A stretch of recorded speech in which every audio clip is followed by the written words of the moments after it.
মাসের শুরুতেই 200 টাকার নোটকে নিয়ে ভয়ঙ্কর ঘোষণা করলেন রিজার্ভ ব্যাঙ্ক অফ ইন্ডিয়া বা আরবিআই। তো বন্ধুরা, আরবিআই বা রিজার্ভ ব্যাঙ্ক অফ ইন্ডিয়া 200 টাকার নোটকে নিয়ে কি ভয়ঙ্কর ঘোষণা করেছে, আসুন আপনাদেরকে এই ভিডিওতে একদম ডিটেলসে জানিয়ে দিই। তো অবশ্যই আপনারা ভিডিওটিকে প্রত্যেকেই প্রথম থেকে শেষ পর্যন্ত মনোযোগ সহকারে দেখতে থাকুন। নোট বাতিলের দিনটি আপনারা অবশ্যই মনে আছে। এরপর আরবিআই বাজার থেকে 2000 টাকার নোট প্রত্যাহার করে। এখন আবার খবর আসছে যে সরকার 200 টাকার নোট নিষিদ্ধ করতে পারে। তাহলে আপনারা শুনেইছেন 2000 টাকার যেমন নোট বাতিল হয়েছে, আরবিআই বাজার থেকে 2000 টাকার নোট প্রত্যাহার করেছে। ঠিক এখন আবার খবর আসছে যে সরকার 200 টাকার নোট নিষিদ্ধ করতে পারে। তাহলে 200 টাকার নোট নিষিদ্ধ করতে পারে বলে খবর আসছে বা বাতিল হতে পারে। বর্তমানে বাজারে সবচেয়ে বেশি প্রচলিত 500 এবং 200 টাকার নোট। প্রায় সকলের পকেটে এই নোটগুলি থাকা সাধারণ ব্যাপার। এই নোটের মধ্যে আবার 200 টাকার নোট যদি বাতিল হয়ে যায়, তাহলে 500 ও 100 টাকার নোট দিয়ে কিভাবে চলবে বাজার?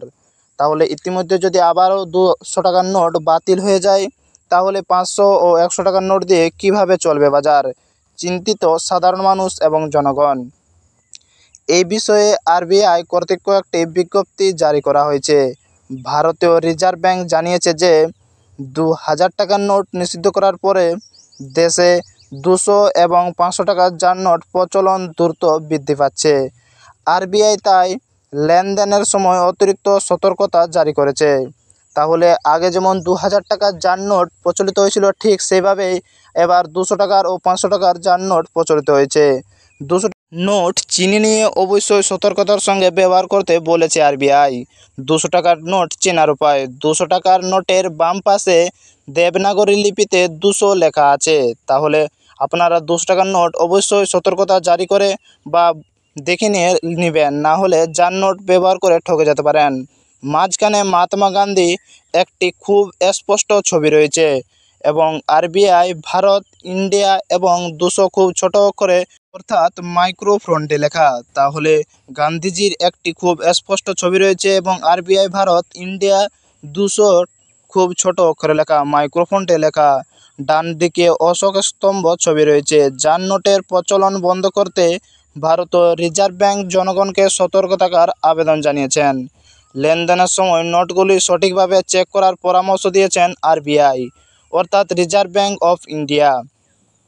আরবিআই জানিয়েছে যে যদি কেউ জাল নোট খুঁজে পান, তাহলে তাদের তৎক্ষণাৎ স্থানীয় প্রশাসন বা সংশ্লিষ্ট ব্যাংক কর্মকর্তাদের কাছে নিয়ে যাওয়া উচিত। তাহলে নিশ্চিত থাকুন 200 টাকার নোট আপাতত বাতিল করছে না রিজার্ভ ব্যাঙ্ক। তাহলে আপনাদের ভাবার বিষয় নেই, 200 টাকার নোট আপাতত রিজার্ভ ব্যাঙ্ক বন্ধ করার সিদ্ধান্ত নেয়নি। তো অবশ্যই যদি ভিডিওটি ভালো লেগে থাকে তাহলে লাইক, কমেন্ট, শেয়ার করতে ভুলবেন না এবং এই চ্যানেলটিতে নতুন থাকলে চ্যানেলটিকে সাবস্ক্রাইব করে সঙ্গে থাকুন।